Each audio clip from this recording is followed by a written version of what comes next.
आज भी हम यहाँ पर लाइव चर्चा का कार्यक्रम शुरू कर रहे हैं और जैसा कि आपको विदित है, शिव सूत्र पर हमारी ये चर्चा आगे बढ़ रही है। तो शिव सूत्र पर जो चर्चा का विषय आज है, सूक्ष्म शरीर, कला, माया और अविवेक। जी हाँ, सूक्ष्म शरीर, कला, माया और अविवेक, इन्हीं विषयों पर हम अपनी चर्चा को शुरू कर रहे हैं और यह विषय शिव सूत्र से हैं।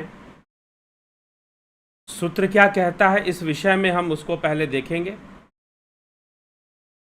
और सूत्र को देखकर हम आगे इस विषय को और ज़्यादा स्पष्ट करने का प्रयास करेंगे। तो शिव सूत्र का आणव उपाय, आणव उपाय क्या है? अर्थात आणव का अर्थ है अणु, अणु अर्थात एक कण मात्र। तो जीव एक कण मात्र है, उस ब्रह्म की एक कण है, उसकी एक किरण मात्र है जीव। सूर्य से कई किरणें निकलती हैं ना, वैसे ही उस ब्रह्म की एक किरण मात्र है जीव। उसकी अनेकों किरणें हैं और अनेकों किरणें निकलती रहती हैं, अनंत है। तो जीव भी अनंत हो जाते हैं, फिर अनेकों हो जाते हैं, फिर अनेकों अवस्थाएं बनती हैं। रजोगुण, तमोगुण, सतोगुण के अनेकों कॉम्बिनेशंस बनते हैं। उनसे संबंधित बुद्धि, चित्त, अहंकार बनता है। जीव भी अलग अलग हो जाता है, उस ब्रह्म का ही होकर उस ब्रह्म से अलग प्रतीत होता है और कई बार इस प्रतीति में वो स्वयं ही फंस जाता है। यही जीव का बंधन है कि वह इस प्रतीति में कि वह एक अलग अस्तित्व रखता है, इस बात में वो स्वयं ही फंस जाता है, इस अविवेक में। यही तो अविवेक है कि जीव को लगने लगे कि उसका एक अलग अस्तित्व है। इस अविवेक में वो स्वयं ही फंसा हुआ रहता है, स्वयं ही बंधन युक्त रहता है। जीव की यह गति है। तो इस सूत्र में, पिछले सूत्र में हमने देखा कि ज्ञानम बंध अर्थात ज्ञान ही बंधन है। इंद्रिय जनित ज्ञान और उससे उत्पन्न होने वाली जो वृत्तियां हैं वो सब की सब बंधन का ही कार्य करती हैं।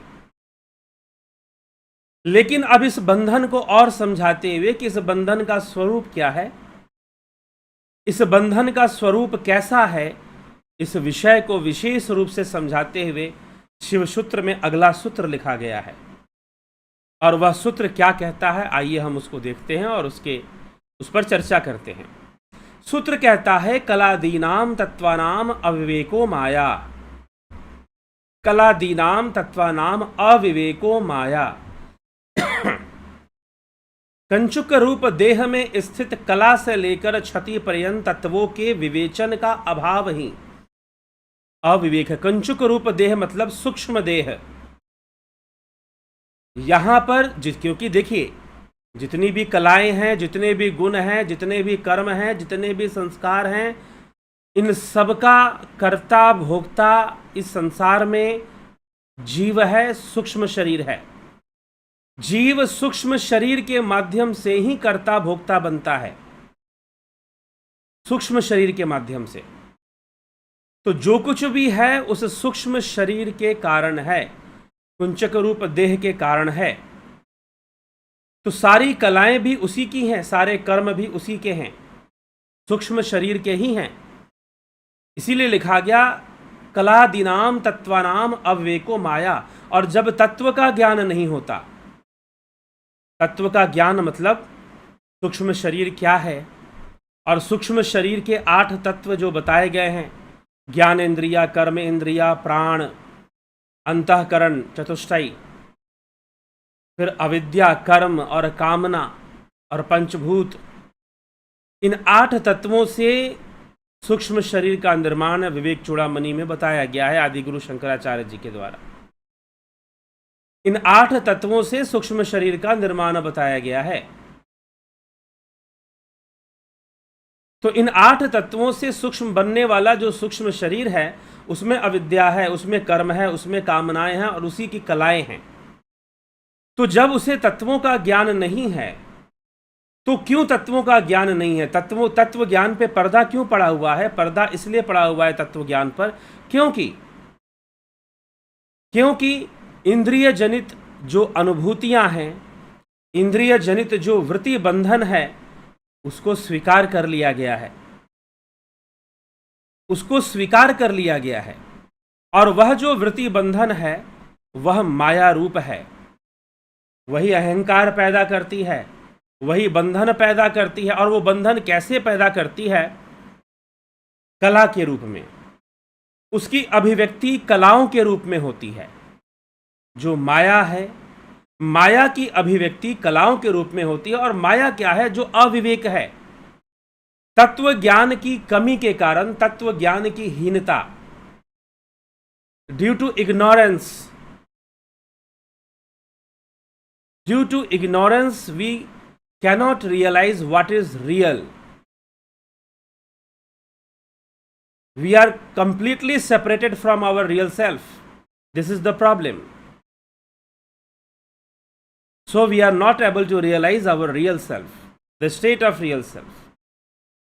And this creates aviveka, ignorance from your real self. यहां अविवेक उत्पन्न होता है क्योंकि तत्व ज्ञान की तरफ मनुष्य की दृष्टि नहीं रहती, इंद्रिय अनुभूतियों की तरफ रहती है। और इंद्रिय अनुभूतियों से जो संरचनाएं होती हैं, मन बनता है, अहंकार बनता है, और इन्हीं की कलाएं होती हैं। फिर अनेकों कलाएं जो मनुष्य की हैं, जीव की हैं, कलाएं जैसे वो अनेकों कर्म कर रहा है संसार में, कलाओं के कारण ही कर्म कर रहा। वैसे तो कला शब्द बोलने से हमें ऐसा प्रतीत होता है जैसे कौशल, skill, you have some skill, you have some talent to express your art. तो कला का अर्थ तो वैसे एक साधारण भाषा में कुछ कलात्मक कार्य हम करते हैं, जी नहीं। यहां पर मनुष्य संस्कारों के वशीभूत जो कुछ भी करता है वो सब उसकी कला है। आहार, निद्रा, भय, मैथुन रूपी जितने भी वो कर्म करता है वो सब उसकी कलाओं में आती है। वह जीव की कलाएं हैं जो संस्कारों के वशीभूत है, इंद्रिय अनुभूतियों के वशीभूत है। यह मुख्य विषय है जो हमें समझना चाहिए। तो कलाएं हैं और उन कलाओं में वो उलझा है, उसे कभी कुछ करना है, उसे कभी कुछ करना है, कभी कुछ करके दुनिया को दिखा देना है, कुछ करके उसने कुछ बना देना है, उसे अपने आप को प्रूव करना है जैसे तैसे, कैसे भी, however। तो उसे अपने आप को प्रूव करना है, उसे ये दिखाना है, उसे वो दिखाना है, उसे अभी पैसे कमाने हैं, उसे अभी दोस्त यार बनाने हैं, उसे अच्छा अच्छा भोजन खाना है, उसे दुनिया में घूमना है, उसे, ये सारी उसकी कलाएं हैं। ये सारी उसकी कलाएं हैं जो कि इग्नोरेंस के कारण आती हैं, अविवेक के कारण आती हैं, माया के कारण आती हैं। और अविवेक ही माया है। माया क्या है? कई बार हम माया का निरूपण ऐसे कर देते हैं जैसे माया कोई ऐसी शक्ति है जो हमारे बुद्धि को भरमा देती है। जी नहीं, वो कुछ नहीं भरमाती माया। माया बस इल्यूजनरी एक्सपीरियंसेस है जो सेंसेस के थ्रू होती हैं, सेंसुअल वर्ल्ड का एक्सपीरियंस, और उन एक्सपीरियंस से हमारे संस्कार निर्माण होते हैं और वो संस्कार हमसे कर्म करवाते हैं। सच पूछो तो जो भी हमारी एक्सपीरियंसेस हैं through your sense organs and intellect and instrument, there are two things, one is instrument and another is sense organ. These mortal eyes are not sense organ. Remember it. These mortal eyes, these mortal ears are not sense organ. These are only instrument. According to science, spiritual science, according to yoga, science of yoga, commentary of yoga, you will understand these mortal eyes are not sense organ. These are instrument. Sense organ are something within. जो sense organ है, जो आपकी इंद्रियां हैं, वो आपके कहीं भीतर हैं। वो सेंस करती हैं, वो असली में देखने वाली हैं। और ये जो चरम चक्षु है, यह तो एक इंस्ट्रूमेंट है, ये कान एक इंस्ट्रूमेंट है, यह मुंह भी एक इंस्ट्रूमेंट है। Right now I am using my mouth to speak to you, using my tongue, using my voice capability, oral capability. This facility is instrument, but real कर्म इंद्री is within, with सूक्ष्म शरीर, with subtle body. तो जो सूक्ष्म शरीर है उसके साथ हमारा जो इंद्रियां हैं वो उसके साथ लगी हुई हैं, वो अनुभव करती हैं, वो असली करता है। बाकी हाथ पैर सब इंस्ट्रूमेंट है, ये आंखें भी एक इंस्ट्रूमेंट है, ये कान भी एक इंस्ट्रूमेंट है। सुनने की जो शक्ति है, जो ओरिजिनल सेंस ऑर्गन है, वो भीतर है, ये तो बाहर है। तो उनकी कलाएं हैं, उनकी कलाएं हैं, जैसा ये ग्रहण करता है। हाँ, ये एक बात जरूर है कि सूक्ष्म शरीर आसक्त है स्थूल शरीर में। इस चश्मे से दुनिया देखने का वो हैबिचुअल हो चुका है, उसको हैबिट, आदत पड़ चुकी है, वो एडिक्ट हो चुका है वो, और इस एडिक्शन के कारण वो बार बार शरीर धारण करता है। ठीक है, तो ये जो शरीर धारण करता है, ये जो उसको एक्सपीरियंसेस हो रही हैं थ्रू सेंसेस, इस सेंसुअल वर्ल्ड में जो भी उसको एक्सपीरियंसेस आ रही हैं, all experiences are manifesting itself in कला। कला किसे कहते हैं? जितने भी संस्कार हैं वो अपने आप को कला के रूप में मैनिफेस्ट करते हैं, प्रकाशित कर देते हैं कला के रूप में। कला मीन्स समथिंग कर्म, समथिंग स्पेशल कर्म, कि हमें ये करना है, हमें तो ऐसा खाना खाना है, हमें तो ऐसे जीना है, हमें तो ऐसे रहना है। These are only due to the ignorance. यही अविवेक है। अविवेक कहाँ है? जब सत्य को ना देखकर आप मिथ्या को देखते हैं और सारे निर्णय, सारी बातें आप मिथ्या के अनुसार ही सोचते हैं, तो उसे अविवेक कहा जाता है। और यह अविवेक ही माया है। शिवसूत्र कहता है कि यह अविवेक ही माया है, अविवेको माया। अभी जो सूत्र हमने पढ़ा वो क्या बोलता है? कला दीना तत्वनाम अविवेको माया। सूक्ष्म देह में स्थित कला से लेकर क्षति पर्यंत, अर्थात उस सूक्ष्म देह का प्रलय हो। तत्वों के विवेचन का अभाव, तत्व ज्ञान का अभाव, तत्व को ना समझना, मूल तत्व से ना जुड़ना, उस ब्रह्म से नहीं जुड़ना, उस शिव को नहीं जानना, उसका अभाव ही अविवेक है। यह अविवेक है। और इसी अविवेक का दूसरा नाम माया है। कलादीनाम तत्वानाम अविवेको माया। शिव सूत्र ऐसा कह रहा है, कलादीनाम तत्वानाम अविवेको माया। यह अविवेक ही माया है, अर्थात you are not conscious about your real self, you are completely ignorant about your real self. आप बिल्कुल अपने रियल सेल्फ को लेकर इग्नोरेंस में हैं, अज्ञानता में हैं, अनभिज्ञता में हैं।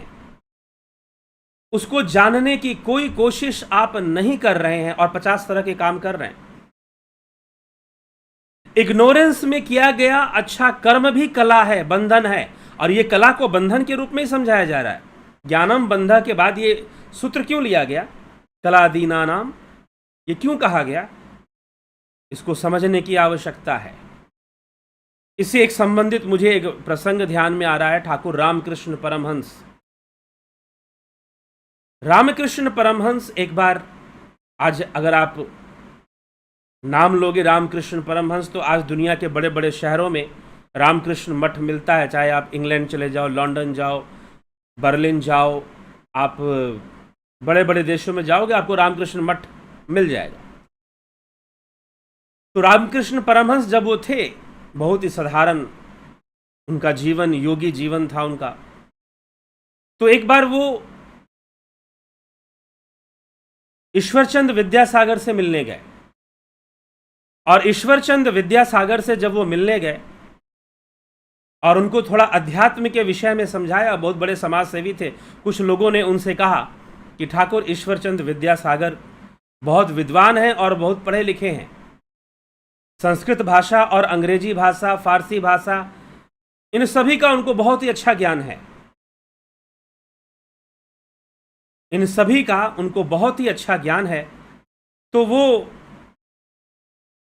उनको अध्यात्म से अगर वो जुड़ जाए तो अच्छा रहेगा कि ठीक है, ठाकुर की कोई विशेष इच्छा तो नहीं, लेकिन फिर भी वो गए, मिले।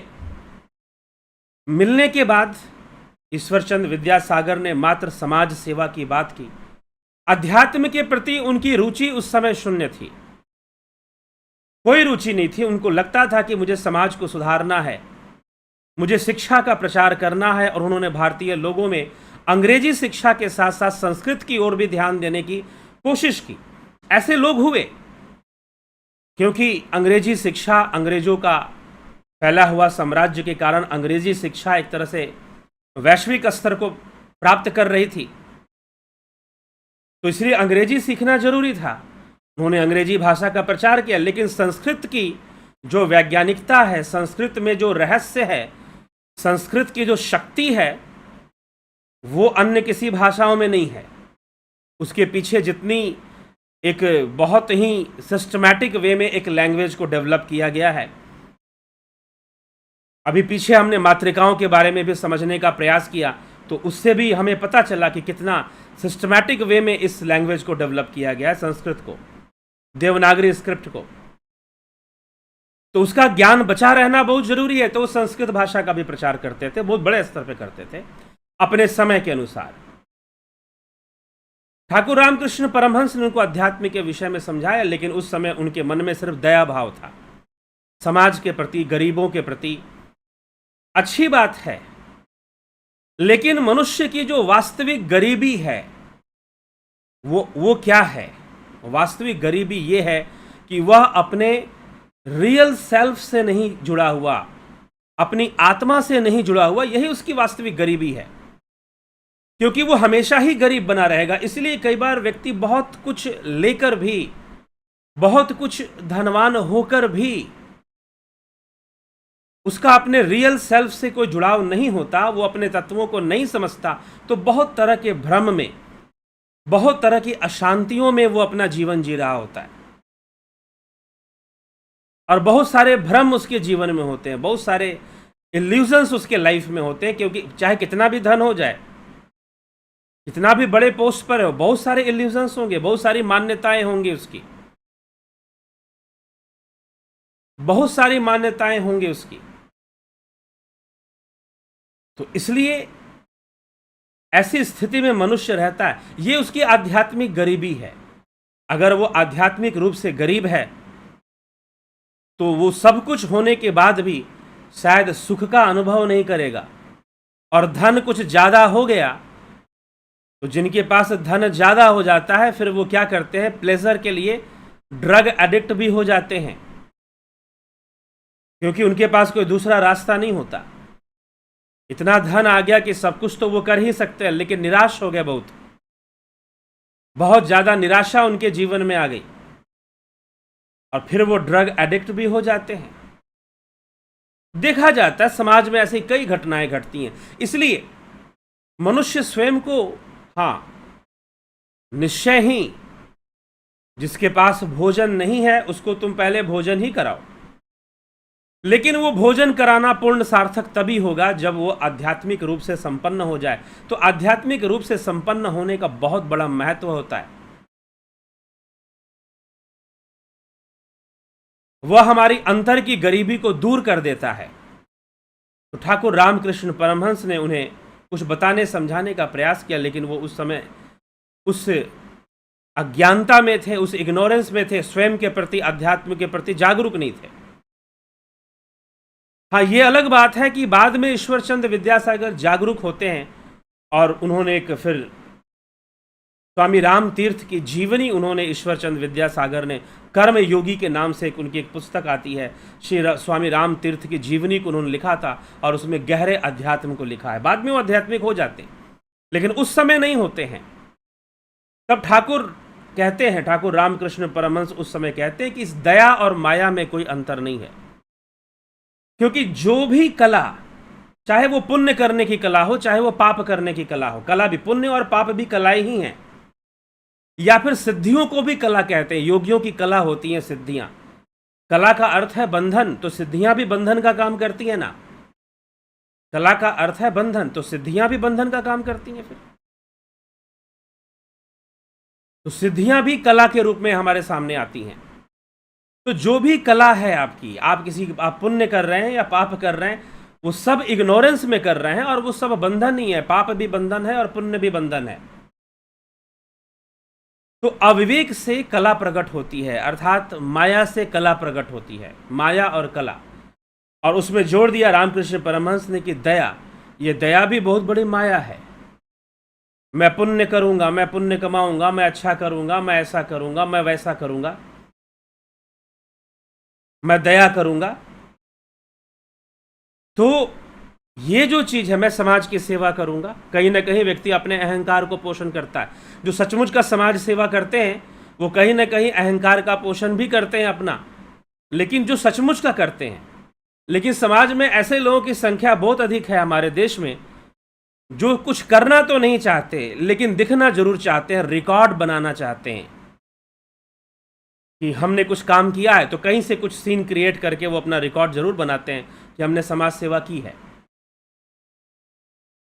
तो ये सब इस तरह के सिस्टम चलते हैं समाज में। हमें जागरूक होने की आवश्यकता है, हमें थोड़ा समझने की आवश्यकता है।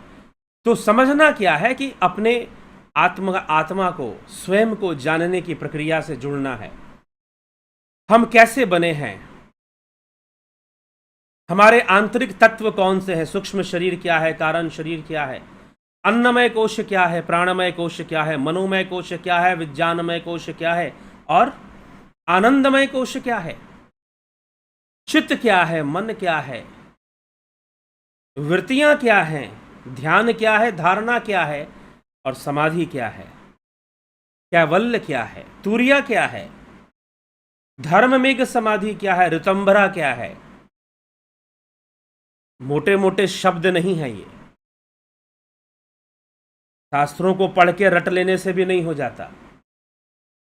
ध्यान योग करना पड़ता है, साधना करनी पड़ती है, तभी जाकर इन विषयों का सही सही स्पष्टीकरण होता है। नहीं तो शास्त्र पढ़कर दूसरों को सुना दिया, क्या लाभ मिल जाएगा उससे। ठीक है, कई बार मैं कुछ लोग ऐसे मिल जाते हैं मुझे जो मोटे मोटे शब्दों में बहुत उलझे रहते हैं, बड़े बड़े शब्दों में वो बहुत उलझे रहते हैं।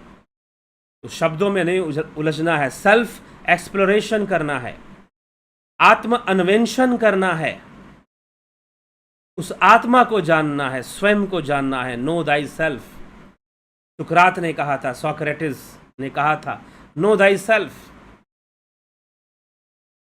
स्वयं को जानो कि तुम स्वयं में क्या हो। अरस्तु ने कहा था, एरिस्टोटल ने, knowledge starts when you try to know yourself. वास्तव में ज्ञान तभी शुरू होता है जब आप अपने आप को जानने की कोशिश करते हो। जब तक आप दुनिया की चीजें जानने में लगे हुए हो, एक्चुअल में वो नॉलेज नहीं है। जब आप स्वयं को जानने की कोशिश करते हो तो आप ज्ञानी बनना शुरू करते हो, आप ज्ञान की ओर आगे बढ़ते हो। अरस्तु ने कहा था, एरिस्टोटल। तो हमें समझने की जरूरत है कि हमें स्वयं की ओर आगे बढ़ना। हाँ, ये अलग बात है कि आपके स्वयं की ओर आगे बढ़ने में एक और बात कही जाती है। दार्शनिकों ने, पाश्चात्य दार्शनिकों ने, जो प्री एरिस्टोटल थे या सोक्रेटिस, प्लेटो, इससे जुड़े हुए थे कुछ, और उसके पहले के पुराने दार्शनिकों ने और भारत के दार्शनिकों ने भी कहा है इस विषय में, क्योंकि यहां पर रिलीजन का प्रकोप नहीं आया। रिलीजन का प्रकोप यहां नहीं आया। Religion is the biggest barrier in the knowledge of self. ये पाश्चात्य दार्शनिक ये कहते हैं कि रिलीजन इज द बैरियर। जो रिलीजन है वह एक बाधा है आपको अध्यात्म की गहराई में उतरने में, क्योंकि ये बात किस संदर्भ में कही गई है, ये बात हमारे ऊपर लागू नहीं होती है। सनातन धर्मियों पे लागू नहीं होती। उन्होंने ऐसा क्यों कहा, वेस्टर्न फिलोसोफर्स ने ऐसा क्यों कहा? एक्चुअली में नॉलेज ऑफ सेल्फ के लिए भी कहा था और फिलॉसफी के लिए कहा था कि religion kills philosophy, religion kills philosophy. जो रिलीजन है वो फिलॉसफी को मार देता है। क्यों मार देता है? Because philosophy moves with, philosophy go through logics, analysis, perceptions, inferences, comparisons. Philosophy जो है एनालिसिस के साथ चलती है, लॉजिक्स के साथ चलती है, और जहां पर आपने मान लिया कि कोई आसमानी ताकत है वही सब कुछ कर रही है, तो फिर आगे की एनालिसिस और रिसर्च करने की जरूरत ही क्या है? When you have already accepted that some heavenly power has created this world, then you do not need to research anything. Who created it? How this world is created? You do not need to do something for that. कुछ भी करने की आवश्यकता नहीं उसके लिए कि आप अब क्या ढूंढोगे, क्या एनालिसिस करोगे, क्या रिसर्च करोगे, क्या लॉजिक लगाओगे। कोई जरूरत ही नहीं है, because you have already accepted that some heavenly power has created this world and everything, ended everything. Now you will stop thinking and you will start judging. यहां पर क्या होगा? You will stop thinking and you will start judging the blasphemy. Who is agnostic, who is atheist? कौन God को मानता है, कौन नहीं मानता? जो मानता है ठीक है भैया, और जो नहीं मानता वो तो पापी डिक्लेयर हो गया, चाहे कितने भी पुण्य उसने किए हों, क्योंकि वो गॉड को नहीं मानता। कितनी भी समाज सेवा उसने ईमानदारी से किए हो, कितने भी अच्छे कर्म उसने किए हो, गॉड को नहीं मानता तो वो तो गलत आदमी है। तो इसका डिक्लेरेशन हो जाता है, थिंकिंग प्रोसेस को वहां बंद कर दिया जाता है। And this type of mentality kept complete Europe in dark age। Europe को अंधकार युग में इस मानसिकता ने रखा कि some heavenly power created this world, you do not need to think more than that। उससे ज्यादा तुम्हें अब सोचने की जरूरत ही नहीं है। अगर तुम सोचोगे तो तुम्हारे लिए बहुत बड़ी प्रॉब्लम है। इसलिए कई कोपरनिकस, गैलीली, इन सब को जलाकर मार दिया गया, किसी को फांसी दे दी गई। तो when you accept something heavenly, then you do not need to analyse, do not need to analyse anything. No logics, no thinking process is required now. किसी की आवश्यकता नहीं है आप। इसीलिए फिलोसफर्स ने कहा, when you stop thinking you start judging. जब आप सोचना बंद कर देते हैं तो आप जज करना शुरू कर देते हैं। If you keep thinking then you can reach to a conclusion, a perfect conclusion, some statement, some formula you will find. तो ये समस्या होती, इसलिए उन्होंने रिलीजन को बैरियर माना कि अगर आप आत्म अन्वेषण करना चाहते हैं, सेल्फ एनालिसिस करना चाहते हैं, स्वयं को जानना चाहते हैं, तो फिर आप स्वयं को ही लक्ष्य बनाइए। इसमें इस बात की कोई आवश्यकता नहीं कि आप किसी ऊपर वाले को मानते हैं या नहीं मानते हैं। कोई इस बात का महत्व वहां पर नहीं रहता है। तो इस तरह से उनके कहने का अर्थ था, और हमें भी यह बात इस तरह से समझना चाहिए। तो सेल्फ एनालिसिस, शिव सूत्र हमें आत्मा की ओर ले जाता है, योग सूत्र हमें आत्मा की ओर ले जाता है। श्रीमद् भगवद गीता में श्री कृष्ण कहते हैं, अहम आत्मा गुड़ाकेश सर्वभूताश स्थित। अर्जुन, में सभी भूतों में स्थित आत्मा तो मैं ही हूं। तुम उस आत्मा को जानो। विवेक चूड़ामणि आदि गुरु शंकराचार्य का एक एक शब्द, एक एक विचार आत्मज्ञान की बात करता है कि आप आत्मा को जानिए, आत्मज्ञान को प्राप्त कीजिए। तो ये हमें समझना है। और इस आत्मज्ञान में, इस तत्व ज्ञान में जो बाधा है वो इग्नोरेंस है, वो अविवेक है, वो माया है। वही, उसी से कलाएं उत्पन्न होती हैं, उसी माया से कलाएं उत्पन्न होती हैं, सूक्ष्म शरीर में उत्पन्न होती हैं। और फिर वो अनेकों कर्म करता है, अनेकों खेल खेलता है, कभी कुछ करता है, कभी कुछ करता है, कभी धन कमाता है, कभी किसी को लूट पाट करके धन कमा लेता है, कभी कैसे कभी कैसे, बहुत तरह के कर्म करता है। उन कर्मों का फल भोग कर दुखी होता रहता है, लेकिन जब तक तत्व ज्ञान की यात्रा नहीं शुरू करेगा ये बंधन बना रहेगा और इसमें वो कभी रोएगा, कभी हंसेगा। सिनेमा हॉल में चले जाओ, कॉमेडी सीन आ गया तो हंसने लग गए, और कहीं कोई मेन कैरेक्टर का कोई मर गया तो आप रोने लग गए, कहीं रोमांटिक सीन आ गया तो आप रोमांटिक हो गए। ये आपके साथ चलता है। तो जिंदगी में भी यही सब चीजें चल रही हैं, लेकिन जब इग्नोरेंस खत्म होगा, ये सब चीजें अपनी जगह पे रहेंगी, इग्नोरेंस खत्म होगा तो आपकी आत्मज्ञान की यात्रा शुरू हो जाएगी। सेल्फ एक्सप्लोरेशन की जो जर्नी है वो शुरू हो जाती है, और हमारे शास्त्र, योग सूत्र, शिव सूत्र हमें उसी ओर ले जा रहे हैं, वैसी ही बात कर रहे हैं। तो आत्मा के लिए, आत्मज्ञान के लिए, तत्व ज्ञान, शिव तत्व के ज्ञान के लिए जो बाधक तत्व है उसे कहा जा रहा है कला, माया और अविवेक। कला, माया और अविवेक। अविवेको माया, अविवेक ही माया है, और माया से इस सूक्ष्म शरीर की अनेकों कलाएं हैं, अनेकों इसकी कलाएं हैं। ठीक है, तो चलिए इसी के साथ हम आगे बढ़ेंगे। निश्चय ही यह विषय आपको स्पष्ट हुआ होगा, और अब जो है देख लेते हैं हम आपके कमेंट्स क्या कहते हैं। कुछ प्रश्न होगा तो उसमें लिया जाएगा। जगत नारायण जी, बहुत बहुत अभिनंदन है आपका। राम गोपाल जांगीर जी, विनोद कुमार शर्मा, योगेंद्र पंडित, शिव शर्मा, अवधेश कुमार, रविंद्र मकवाना, रामविलास जी, ब्रह्मपाल जी, रमेश पेशवानी जी, विनोद कुमार सूद, चितरंजन बरुआ जी, अमन कक्कर, एके त्यागी, प्रेम सागर यादव, रतन सिंह जी, अजीत अपराजित, शिवम भट्ट, विष्णुचंद्र मौर्य, श्वेता राय सिन्हा, उषा श्रीवास्तव, पवन कुमार गुप्ता, विंदेश्वरी मिश्रा, सबका बहुत बहुत अभिनंदन है।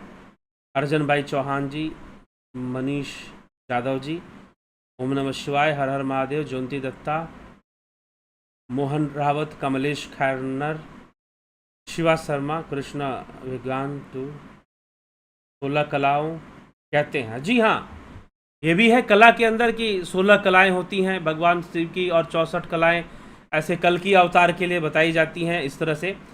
तो जी हाँ, वो हर तरह की कला लेकर आते हैं, हर तरह का कर्म करते हैं, और धर्म की स्थापना के लिए वो हर तरह का कर्म करते हैं। एक प्रश्न है, गुरु जी, जैसे हम कहते हैं कि देही ही तपस्या कर सकता है, परंतु जैसे सनत कुमार हैं वो तपस्या में लीन रहते हैं, तो वो सूक्ष्म शरीर, सूक्ष्म रूप कैसे तप करते हैं? या कई बार देवताओं को भी तपस्या करने के बारे में सुना है, तो क्या देही और विदेही दोनों तप कर सकते हैं? जब तक कि देह का होना आवश्यक क्यों बताया? देही और विदेही का क्या मतलब है? देवताओं के पास भी देह है, सूक्ष्म देह है। सूक्ष्म शरीर का मतलब क्या हुआ? शरीर तो है ना, शरीर तो है, तो सूक्ष्म शरीर में वो तपस्या करेंगे। इसमें देही विदेही का कोई मतलब नहीं है। तपस्या करना तो आपका संकल्प है ना। संकल्प कहाँ पैदा होता है? स्थूल शरीर में कि सूक्ष्म शरीर में? संकल्प कहाँ पैदा होगा, स्थूल में कि सूक्ष्म में? हमेशा सूक्ष्म में होगा। आपके जितने भी विचार प्रकट हो रहे हैं वो कहाँ हो रहे हैं? सूक्ष्म में हो रहे हैं। स्थूल में कहाँ प्रकट हो रहा है? स्थूल तो बस इंटरेक्शन है, एक बंधन है। ठीक है, आप मान लो कि ड्राइविंग कर रहे हो, गाड़ी चला रहे हो हाईवे पर, नेशनल हाईवे पर, 8 लेन हाईवे है, 6 लेन हाईवे है। हमारे देश में ऐसे हाईवेज हैं 8 लेन 6 लेन। तो आप 8 लेन हाईवे पर आप गाड़ी चला रहे हो, ड्राइविंग आप कर रहे हो। या फिर मान लो कि जो है आप सिंगल लेन या एक ही रोड में दोनों तरफ से गाड़ियां चलती हैं, वैसे में आप गाड़ी चला रहे हो। अब सामने से भी गाड़ी आ रही है, पीछे से भी गाड़ी आ रही है, गाड़ियां आपस में इंटरेक्शन करेंगी। कैसे करेंगी? हॉर्न से करेंगी, इंडिकेटर से करेंगी, डीपर से करेंगी, डीपर लाइट से करेंगी, ऐसी तो करती है ना। और आप देखो कितना बढ़िया इंटरेक्शन होता है। आपने एक बार डीपर दिया और अगला समझ गया, कि भाई ये कुछ इशारा कर रहा है मुझे, और क्या करने के लिए इशारा कर रहा है वो भी जानता है वो, कि रोड पर चलते हुए क्या इशारा करेगा, रोड पर चलते हुए डीपर देकर क्या इशारा करेगा, he knows very well. Horn दोगे तो हॉर्न से भी वो पकड़ेगा, इंडिकेटर दोगे तो इंडिकेटर से भी पकड़ेगा कि भाई इधर जाना है ना उधर जाना है। तो क्योंकि वहां पर गाड़ियों की भाषा चल रही है, वहां पर गाड़ियों की लैंग्वेज काम कर रही है, और दो गाड़ियां आपस में बात करती हैं। कैसे बात करती हैं? Through horn, through deeper light, through indicators. इस तरह से दो गाड़ियां आपस में इंटरेक्ट कर लेती हैं रोड पे चलते हुए। क्यों? ड्राइवर से बात क्यों नहीं कर रहा भाई? क्यों नहीं कर रहा? क्योंकि वो गाड़ी में है, दोनों अपनी अपनी गाड़ी चला रहे हैं, दोनों अपनी अपनी गाड़ी चला रहे हैं, और दोनों के लिए बाउंडेशन है कि वो दोनों आपस में बात नहीं कर सकते, वो गाड़ी के अपने इंडिकेट कर कर ही काम चलाएंगे। वैसे ही हमारे लिए ये बंधन है कि हम स्थूल शरीर में हैं, लेकिन ये स्थूल शरीर कुछ नहीं कर रहा, इसका ड्राइवर अंदर बैठा हुआ है, इसका ड्राइवर सूक्ष्म शरीर है, इसका ड्राइवर सूक्ष्म शरीर है, वो चला रहा है स्थूल शरीर को। तो तपस्या कौन करेगा? सूक्ष्म शरीर करेगा ना, स्थूल शरीर थोड़ी ना करेगा तपस्या। ठीक है? तो देही का मतलब कौन है? क्या है? देह धारण करने वाला। देही मतलब जो देह धारण करता है, इसलिए देह स्थूल देह को कहा जाता है, स्थूल शरीर को कहा जाता है देह, और इस स्थूल शरीर को धारण करने वाले को कहा जाता है देही, अर्थात उस सूक्ष्म शरीर को कहा जाता है देही। वो देही बनता है, तो वो तो तपस्या कर ही सकता है, चाहे देवता हो चाहे किसी अन्य योनियों में, अगर उनको इस बात की समझ है तो वो तपस्या कर सकते हैं। ठीक है? वैदेही कौन है? वैदेही तो जो मुक्त है, जो सूक्ष्म देह से भी मुक्त है। स्थूल शरीर की बात छोड़ दीजिए, स्थूल शरीर से मुक्ति का कोई मतलब नहीं होता। वास्तव में मुक्ति सूक्ष्म से ही चाहिए।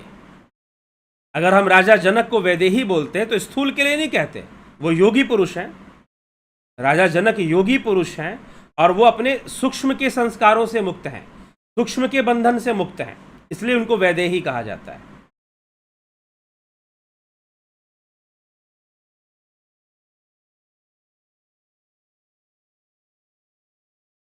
तो ये इस विषय में है। चलिए, माधुरी कोल्हे जी, नरसाराम जी, आशा रानी, नीति सिन्हा, संदीप अरोड़ा, रामविलास जी। सर, चलित साधना से मुक्ति मिल सकती है क्या? बिल्कुल, आप उसकी ओर अग्रसर होते हैं। अब मुक्ति मिल सकती है क्या अचानक से? वो भी मुक्ति का साधन तो है ही। साधना जब है तो मुक्ति का साधन वो भी है। सीताराम मले जी, ए के भट्ट जी, गणेश पवार जी, संदीप अरोड़ा जी। गुरु जी, जब देवताओं की भी मृत्यु होती है तो राहु केतु अमर हैं, या इनकी भी मृत्यु होती है? क्योंकि इनके बारे में कम ही बताया जाता है, कृपया बताएं। देवताओं की मृत्यु होती है, देवताओं अपनी अवस्था से मुक्त होते हैं, और वो सबको होना पड़ता है, फिर राहु हो चाहे केतु हो, लेकिन उस अवस्था में दूसरा कोई ना कोई जरूर रहेगा। उनके जब तक कर्म है तब तक रहेंगे, और बाकी कोई दूसरा रहेगा फिर उनकी अवस्था में। ठीक? तो जिसके पुण्य होंगे वह वही उस अवस्था को प्राप्त करेगा। तो राहु केतु अमर है, अमर तो जीव है, उसका मोक्ष होता है, उसकी मृत्यु नहीं होती। मृत्यु सिर्फ स्थूल शरीर की होती है, मृत्यु सिर्फ स्थूल शरीर की होती है, बाकी कोई अमर नहीं है। स्थूल शरीर की मृत्यु होगी, सूक्ष्म शरीर तो मरता ही नहीं, उसकी तो मृत्यु ही नहीं होती है, वो तो नष्ट ही नहीं होते। शक्तियां छिन्न होती हैं, अवस्थाओं में परिवर्तन आता है, वो देवताओं की अवस्थाओं में भी मृत्यु भी एक अवस्था परिवर्तन ही है, मृत्यु भी एक अवस्था परिवर्तन ही है। तो अब सबका हो सकता है, तो राहु केतु का क्यों नहीं होगा? ठीक है, ये समझने वाली बात है। चलिए, राजू पाल, हरिओम तत्सत, भगवान जी प्रणाम। किरण कुमारी जी, अभिनंदन है आपका। एसपी सैनी, पंकज सोनी, बहुत बहुत अभिनंदन सभी का। तो चलिए इसी के साथ विराम देंगे, और यह विषय कि हमें कैसे तत्व ज्ञान हो, हमें कैसे आत्मज्ञान हो, हम उन सूक्ष्म तत्वों का ज्ञान कैसे हासिल करें, कैसे हम जान पाए, ये कैसे संभव है, इसी के लिए ध्यान योग है। इसी के लिए ध्यान योग है जो कल 14 जून से शुरू हो रहा है। हम ध्यान योग के माध्यम से हम अपने सूक्ष्मतर अवस्थाओं में उतरते हैं, सूक्ष्म अवस्थाओं का हम अनुभव करते हैं ध्यान योग के माध्यम से। तो ध्यान योग के माध्यम से हम अपनी सूक्ष्म अवस्थाओं का अनुभव करते हैं, अपनी आत्मा की ओर जाते हैं, अपने रियल सेल्फ की ओर जाते हैं। वो एक मार्ग है, एक रास्ता है। जैसे कोई रास्ता होता है ना कहीं पहुंचने का, वैसे ही ये एक रास्ता है कि हम अपनी आत्मा के ज्ञान तक पहुंचे, अपने रियल सेल्फ तक हम पहुंच पाए। ठीक है, तो ध्यान योग वो रास्ता है, और इस कोर्स में, ध्यान योग के कोर्स में, ये रास्ता ही दिया जाता है। कल से ध्यान योग का कोर्स प्रारंभ हो रहा है। आप ज्वाइन करना चाहते हैं तो फिर आप इस नंबर पर संपर्क कर लेंगे, व्हाट्सएप मैसेज कर लीजिएगा और जानकारी ले लीजिएगा कि आप जो है इसे कैसे ज्वाइन करेंगे। तो वैसे आज 13 तारीख का ही आखिरी है, लेकिन फिर भी कल कोर्स शुरू होने के पहले तक आप ज्वाइन कर सकते हैं।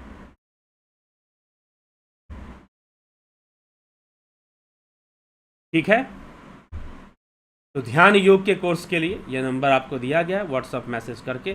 साथ ही साथ प्राकृतिक चिकित्सा, नेचुरोपैथी, जिन्होंने ध्यान योग कर लिया है, अगर वो प्राकृतिक चिकित्सा करना चाहते तो वो भी कर सकते हैं। अगर ध्यान योग आपने नहीं भी किया है तो भी आप प्राकृतिक चिकित्सा का कोर्स कर सकते हैं, नेचुरोपैथी का कोर्स आप कर सकते हैं, तो भी कर सकते हैं। इसलिए है प्राकृतिक चिकित्सा की विशेषता यह है कि इसमें जो कुछ भी है आप स्वयं भी अपने ऊपर लागू कर सकते हैं। वैसे तो कई जगह पर नेचुरोपैथी सेंटर बने हुए हैं और वहाँ पर बहुत सारी चीज़ें कराई जाती है, लेकिन बेहतर ये है, फिर फायदा ही क्या हुआ नेचुरोपैथी कहने का, इसे प्राकृतिक चिकित्सा कहने का कोई मतलब नहीं रह जाता। इसीलिए टेक्निक जो आप स्वयं से अपने ऊपर लागू कर सकें, उनकी क्रियाओं को समझिए, उनकी बारीकियों को समझिए और स्वयं के ऊपर लागू कर कर उसका लाभ उठाइए। यह उद्देश्य है प्राकृतिक चिकित्सा का। ठीक है, तो ये आपकी इम्यूनिटी पावर को बढ़ाता है। और ऐसे काल में जहां पर नई नई वायरसेस आ रही हैं, नई नई बीमारियां आ रही हैं, ये फैला दी जा रही हैं पूरे विश्व में और लोग बीमार पड़ रहे हैं,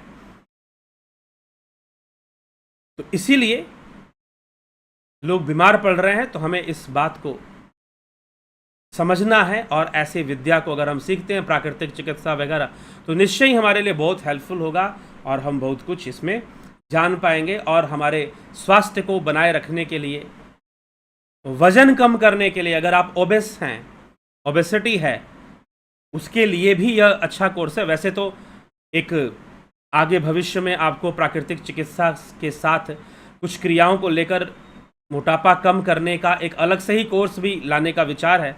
कोई लोग कह रहे थे कि पूरी प्राकृतिक चिकित्सा हमको नहीं सीखना है, हमें कुछ ऐसा लाइफ स्टाइल फॉलो करना है, कुछ दिनों के लिए, महीना भर के लिए हम कुछ ऐसा लाइफ स्टाइल फॉलो करें कि जिससे कि हमारा वजन कम हो जाए।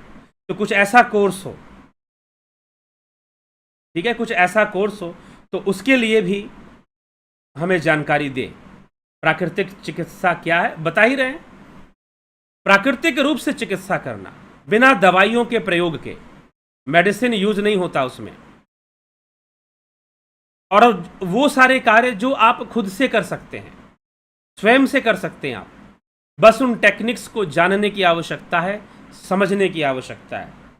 उसमें योग के, आयुर्वेद के उन्हीं चीज़ों को सम्मिलित किया जाता है जिसमें मेडिसिन का यूज नहीं होता। जैसे आयुर्वेद में दवाइयों का प्रयोग होता है, लेकिन प्राकृतिक चिकित्सा में नहीं होता। हाँ, योग में नहीं होता। तो योग के षटकर्म आदि की क्रियाएं भी इसमें ली जाती हैं, फिर और भी कई क्रियाएं इसमें ली जाती हैं, जिससे कि आप अपना शुद्धिकरण कर सको, विजातीय द्रव्यों को बाहर निकाल सको। देखिए, हम बीमार क्यों पड़ते हैं, हमारी इम्यूनिटी पावर डाउन क्यों होती है? क्योंकि हमारे शरीर में विजातीय द्रव्य हैं, फॉरेन एलिमेंट्स हैं बहुत ज़्यादा। टॉक्सिक एलिमेंट्स हैं बॉडी के अंदर, टॉक्सिक बढ़ जाता है, यूरिक एसिड बढ़ गया, क्रिएटिनिन बढ़ गया, फैट बढ़ गया, कोलेस्ट्रॉल बढ़ गया, कई तरह की चीज़ें बढ़ जाती हैं जिससे कि इम्यूनिटी पावर डाउन हो जाता है। और उस अवस्था में यदि वायरस का इन्फेक्शन हो जाए, बैक्टीरिया का इन्फेक्शन हो जाए, कोई जानलेवा बीमारी का इन्फेक्शन हो जाए तो बड़ी मुसीबत हो सकती है, क्योंकि आपकी इम्यूनिटी पावर लड़ नहीं पाती और क्लीनिंग शरीर की होती नहीं है। शरीर का ग्रोथ तो रुक जाता है, खाने पीने की वही हैबिट बनी रहती है। तो इसीलिए प्राकृतिक चिकित्सा के क्रियाओं को, जिन लोगों ने क्रियाएं देख ली है, कोर्स कर लिया है, उनको भी चाहिए कि वो प्रैक्टिस में ले आएं, और अगर कुछ नहीं समझ में आ रहा तो उसको पूछ लिया करें। चीज़ों को प्रैक्टिस करने की ज़रूरत है, करेंगे तो बहुत लाभ मिलेगा। और लोग लाभ उठा रहे हैं, जो लोग कर रहे हैं वो कई लोग लाभ उठा रहे हैं, और लाभ उठाइए, ज़रूर करिए। मात्र कई लोग सीख रहे हैं, लेकिन मुझे ऐसा पता चला कि लोग कोर्स कर रहे हैं लेकिन प्रैक्टिस नहीं कर रहे हैं।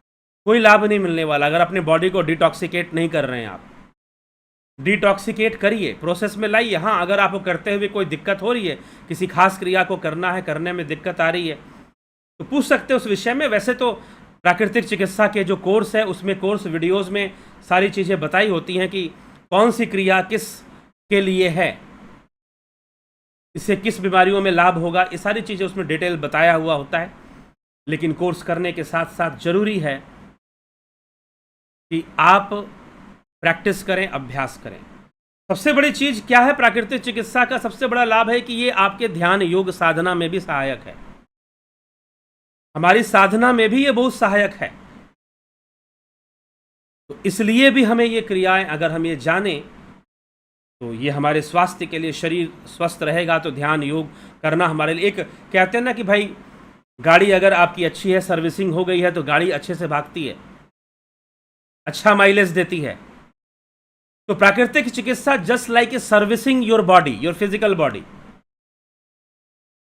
प्राकृतिक चिकित्सा क्या है? जैसे आप अपनी बॉडी की सर्विसिंग कर रहे हो, सफाई कर रहे हो, आप क्लीनिंग कर रहे हो, इंटरनल ऑर्गन्स की क्लीनिंग कर रहे हो। आप बाहर से तो आप नहा धो लेते हो, बाहर से तो आप नहा धो लेते हो साबुन वाबुन लगाकर,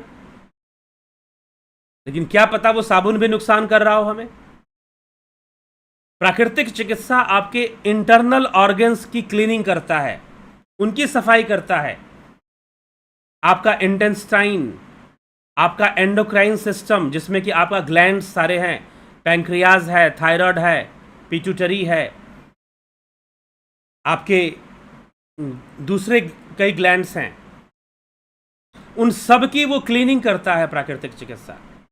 वो सर्विसिंग प्रोसेस है, एक तरह से आपकी बॉडी को जैसे सर्विस किया जा रहा है। जो मैल जमी हुई है अंदर के अंदरूनी अंगों में, बाहरी अंगों की बात नहीं कर रहा मैं, अंदरूनी अंगों में भी मैल जमती है भाई। ये किसने कहा कि नहीं जमती है?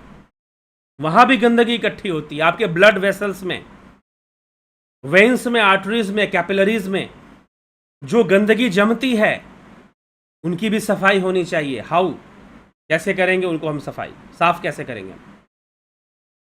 तो ये सारा प्रोसेस मेन है उसमें। तो क्लीनिंग मतलब आप अच्छे से अगर अपने सारे सिस्टम को क्लीन रखते हैं, आपका नर्वस सिस्टम है, आपका सर्कुलेटरी सिस्टम है, डाइजेस्टिव सिस्टम है, एंडोक्राइन सिस्टम है, इन सब को अगर आप क्लीन रखते हैं, रेस्पिरेटरी सिस्टम है, हेल्दी रखते हैं, तो निश्चय ही आप अच्छा, शरीर स्वस्थ अच्छा रहता है और युवा अवस्था बनी रहती है, और ध्यान योग का लाभ उठाते हैं। लंबे समय तक आप ध्यान योगी बनते हैं, ध्यान योग का अच्छा लाभ उठाते हैं आप।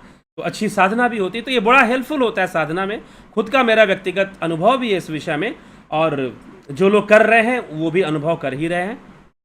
ठीक है, तो चलिए इसी के साथ अब विचारों को मैं विराम देता हूँ, और कल फिर 9 बजे लाइव चर्चा में मिलते हैं। शिव सूत्र के आगे के विषयों को समझेंगे। तो यह शरीर साधन है, एक भोग में लगाओगे, योग में लगाओगे, मर्जी तो आपकी है ना, आप कहाँ लगाओगे। लेकिन यह शरीर एक साधन है, तो हमें इस साधन को भी अच्छे से रखकर इसे साधना में लगाना है, तभी जीवन का आनंद है।